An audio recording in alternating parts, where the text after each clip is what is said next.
अस्सलाम वालेकुम hi friends welcome back to my channel इनकाன வீடியோல நுரையீரல் கிரேவி எப்படி செய்யறதுன்னு பார்க்க போறோம் ரொம்பவே சிம்பிளா டேஸ்டா எப்படி செய்யறதுன்னு பார்க்கலாம்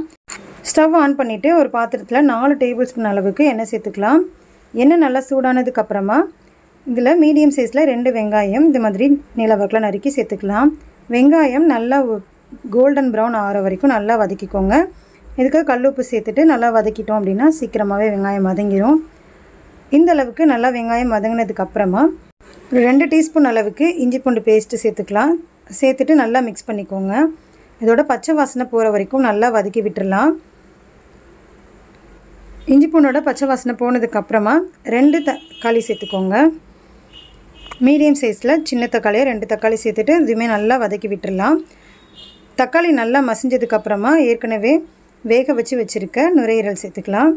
சேர்த்துட்டு ஒரு தடவை நல்லா கலந்து விட்டுறலாம் இது கூடவே இப்ப மசாலா சேர்த்துக்கலாம் ஒரு 1/4 டீஸ்பூன் அளவுக்கு மஞ்சள் தூள் 1/2 டீஸ்பூன் அளவுக்கு மிளகாய் தூள்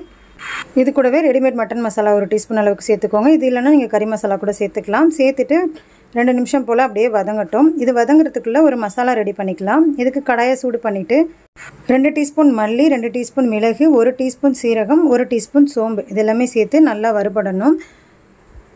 ஓரளவுக்கு இது நல்லா வாசம் வர வரைக்கும் வறுத்ததுக்கு அப்புறமா இதுல காரத்துக்கு ஏத்த மாதிரி காஞ்ச மிளகாய் சேர்த்துக்கலாம் நான் இன்னைக்கு 3 காஞ்ச மிளகாய் சேர்த்துக்கறேன் 3 காஞ்ச மிளகாயையும் சேர்த்துட்டு இது கூடவே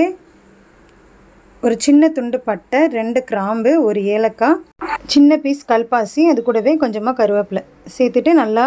ஃப்ரை பண்ணிக்கலாம் இது நல்லா வறுபடணும் கருவேப்பிலை அந்த மாதிரி வறுபட்டதுக்கு அப்புறமா மீடியம் ஃப்ளேம்ல 3 ல இருந்து 4 நிமிஷம் நல்லா வறுபட்டதுக்கு அப்புறமா இது நல்லா ஆற வச்சு ஃபைன் பவுடரா அரைச்சு எடுத்துக்கோங்க